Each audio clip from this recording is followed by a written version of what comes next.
So today, we have Maven to react to. Let's see what Maven has to say. He has made a video called WWE Has a Problem. Hey guys, Maven here. Now, as a kid, I was the biggest wrestling fan, and this continued all the way through adulthood and actually led to me living my dream, becoming a professional wrestler and even competing in a WWE ring. But these days, I go out of my way to avoid watching the WWE. Why? Well, you're already in the car with me. Sit back, put your seatbelt on, and I'll tell you all the reasons why.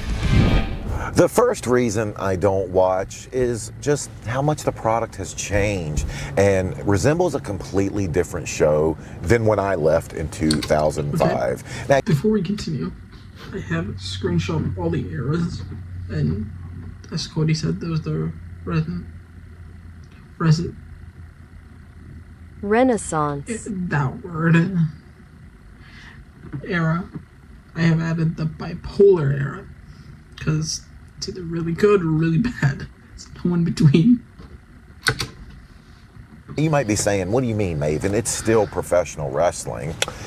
But it's not. These days, it's moved to more of a corporate product, and it seems like one big, gigantic ad while I'm watching. I mean, a few years ago, I'm watching Rey Mysterio Jr., and Rey, I'm happy to call a friend, so I want to support him. And while Rey's in a blood feud with his son, who is escorted to the ring in chains and irons, we have to watch him dance with the Cinnamon Toast Crunch mascot. I understand. I just had Cinnamon Toast Crunch this morning.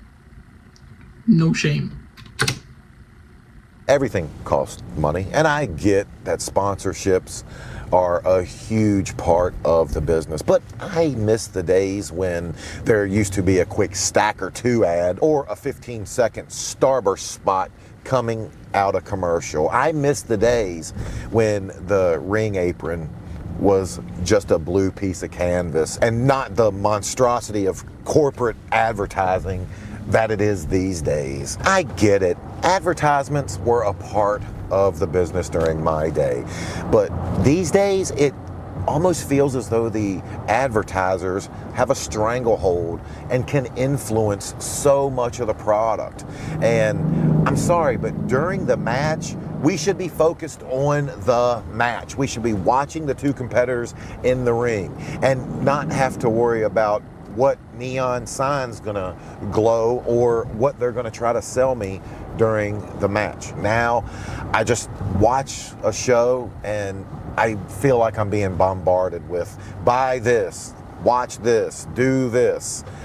And I can't fully enjoy what I know is one of the hardest jobs in the world, and that's going out and entertaining a live audience and entertaining you, the viewer, at home. My next reason, and I get it, I'm old, I know.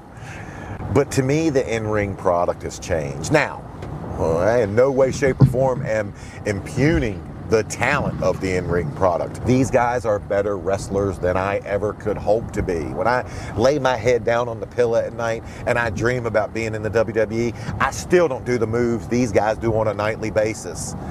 But therein lies the problem. When you're so good at something, you want to showcase it. You want to show it off. And when all the moves look like a pre-rehearsed dance and everything just flows so seamlessly one to the next, and you can literally watch them stop to catch, do, boom, get up. It's just a little too much. Now, I know you. I know exactly what you're saying.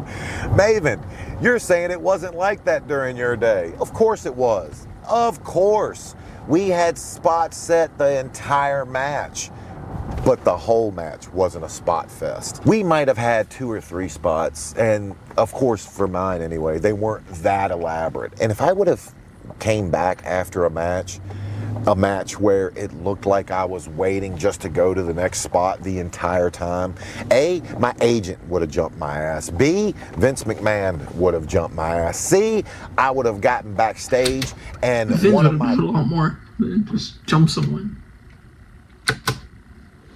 buddies would have told me, yo, it looked too rehearsed. But I was watching wrestling recently with, and it came on, and I'm not even gonna say who I was watching it with, but a non-fan said, that looks like a dance. That was their opinion. And this is a person that does not watch wrestling on a regular basis. To the performers, I know the time. I know the work you put into it. And I don't blame you.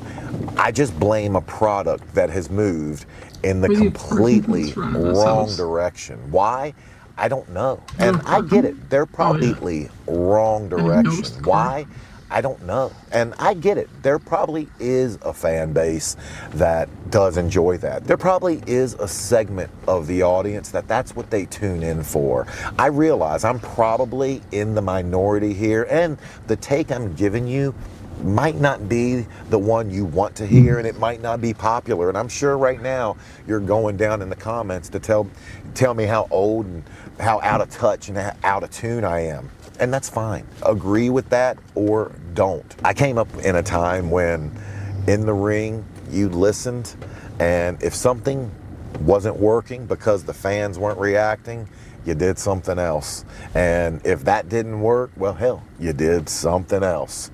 And if you stuck with what you had planned and it wasn't working, you were going to get your ass chewed the moment you got backstage. And the first person to chew your ass definitely was Vince McMahon. And that actually leads me to my next point, and I guarantee this will be controversial. Now, I don't think professional wrestling is a better product without Vince at the helm. Hold on, let me explain. He's not wrong. I'm well aware of the allegations, and no part of me is insinuating that the WWE should bring Vince back. I don't think so, and I don't co-sign on anything he did. But Vince had two things going for him. One, he was an amazing businessman. Did he have some misses? Of course. You swing that many times in the business world, you're gonna miss occasionally. But second, and probably most important, Vince was a fan. Vince, like most wrestling fans, grew up around the business. He grew up watching his dad, and he grew up knowing how to put shows together. And remember, they started before entertainment was what it is today. I don't know who the decision makers are at TKO, but sometimes I feel as though their main driving force is the almighty dollar before the showmanship of professional wrestling. Yeah, they still have storylines, and obviously the wrestlers are still amazing. But I don't think they focus quite as much as they used to. These days, wrestling's almost become too glam. It's almost... You know what sounds good after so many years on the ice? Some time on the ice.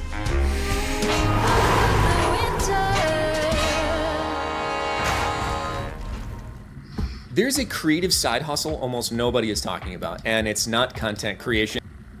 And being a YouTuber. No free promo here. More of a show that is out to stun the audience, make you say, wow, did you see that 10-minute entrance so-and-so had? And these days it almost feels as though it's lost that blood, sweat, and tears, that grimy aspect. And the show almost looks too clean these days. It almost looks too much like Cirque du Soleil in a wrestling ring rather than a real fight, a bad guy versus a good guy. And I'm not saying that Hunter's not doing a good job. I think Hunter's doing a great job. I don't think anyone knows the wrestling business better than Hunter. Hunter has bosses. He has people that he reports to. And I don't know this to be true. I just know it is. I guarantee you Hunter would change and go back to where wrestling shows were more fan-driven, listening to the audience, having the audience just dictate where a match was going, and probably get away with all the glitz and the glam and the 15-minute entrances, and he would go back to that just rugged professional wrestling that we all, anyway, people of my age, grew up loving. But let's say that the WWE did a 180. Let's say they did an about face, and let's say they went back and had the wrestling that I grew up loving. Would I watch it then? No. And herein lies probably the ultimate truth of why I don't watch the WWE these days. Since my release in 2005, I truly grew bitter towards the business, and though I've exorcised those demons and gotten better with your help, it's still something that whenever I watch, I can still trick my brain into thinking, hey, you can still do that, even though I know I can't. And I tell myself, oh, you would have done this, or this would have been better if that would have happened. And it just hurts too much. It's hard to see a business that I love, a business that I've given so much of myself to, given my body over to, actually move on and be not only fine without me, but better off without me. All that said, I'm not done with wrestling. In fact, I recently was able to sneak inside of WWE's biggest competitor, AEW. And to find out how that... Alright, that's it for today. See ya.